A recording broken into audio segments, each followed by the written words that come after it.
Hi guys, Shailesh is welcoming you to the show Pharmacy Crash Course Division in Knowledge Club Online. I came today with another very short type of video on mechanism of muscle force generation and excitation contraction coupling. In previous lecture, we learned very easily about cardiac muscle parts which are helped to produce action potential of the heart. Today, we will learn about the cardiac muscle contraction mechanism in mediciform.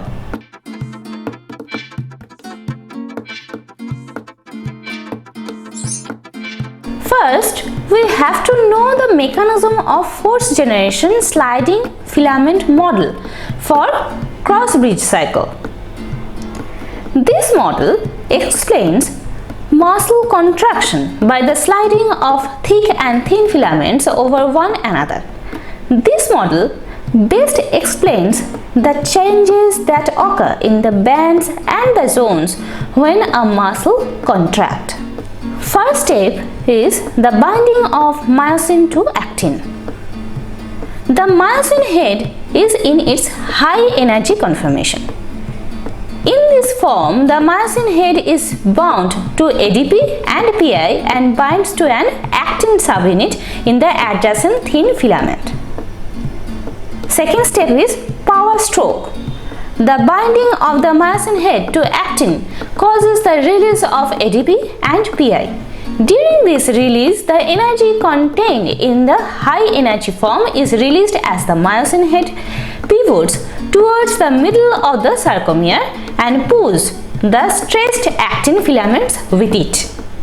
Third step, the myosin head in its low energy form and the actin subunit remain bound to one another until the myosin head binds ATP. Step 4. Unbinding of myosin and actin. After ATP binds to the myosin head, a conformational change occurs that causes the myosin head to detach from actin. Step number 5 and last step, the cocking of the myosin head.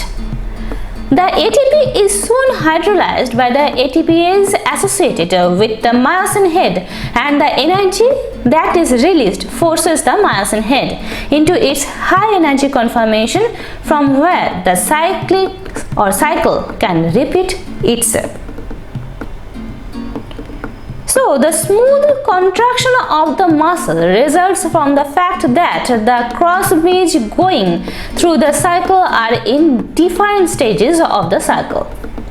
The cross bridges on either side of the end line bend towards one another and towards the middle of the sarcomere, causing the actin filaments to slide towards the middle.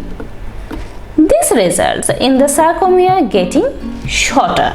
So, what is the excitation contraction coupling?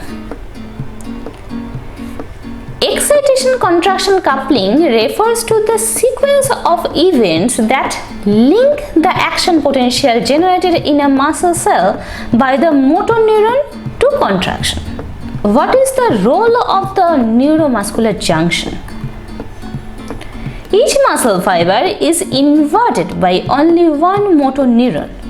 An action potential in the motor neuron causes acetylcholine to be released at the neuromuscular junction. Acetylcholine travels across the synaptic cleft and attaches to receptors in the highly folded plasma membrane of the motor end plate. The end plate potential that results is always followed by an action potential in the muscle cell. The action potential travels along the sarcolemma and travels through the T-tubules. The change in potential of the membrane of the T-tubule triggers the release of calcium ion from the nearby sarcoplasmic reticulum. Calcium ion then initiates the cross-bridge cycle, which we learned previously. So, now we can easily think that calcium ions are important ion for cardiac action potential. Now, let's see the proper role of calcium ion, how its work.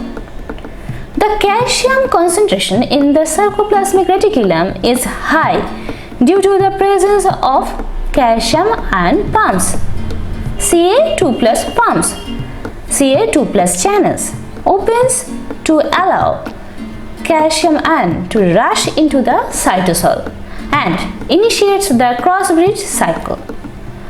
Some of the calcium channels are voltage gated in an unusual way, which we learned previous lecture, where T-tubules are in close contact with the sarcoplasmic reticulum.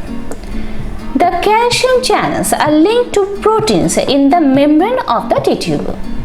The calcium channel of the sarcoplasmic reticulum is called a ryanodine receptor or foot structure, and the protein in the T-tubule is called a dihydropyridine receptor, DHP receptor.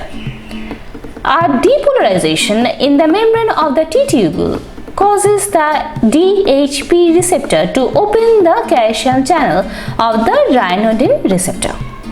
The released calcium then act as ligands when they bind to ligand-gated calcium channels also located in the sarcoplasmic reticulum, releasing more calcium ions.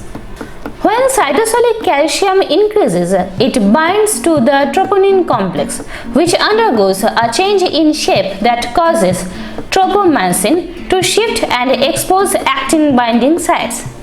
Myosin binds to the active sites on actin and enters the cross-bridge cycle. So, this is the overall structure of the cardiac muscle contraction process. Revise it thoroughly because this is the main part of the action potential of heart. Next episode we will discuss on cardiac action potential. Before ending today's episode, if you like this video then like, share and comment freely, and don't forget to subscribe our channel. If you already subscribed then thanks a lot. After subscribing the channel, please click on the bell button to get our updates regularly and update firstly. One announcement here: if you or your family members have interest in Indian history, then you can follow another division of Knowledge Club online, that is Itihash Kotha. You can know the true stories of Indian history where the narrator name is Mr. Soumitra Banerjee. I am coming with the next video very shortly. Till then, goodbye.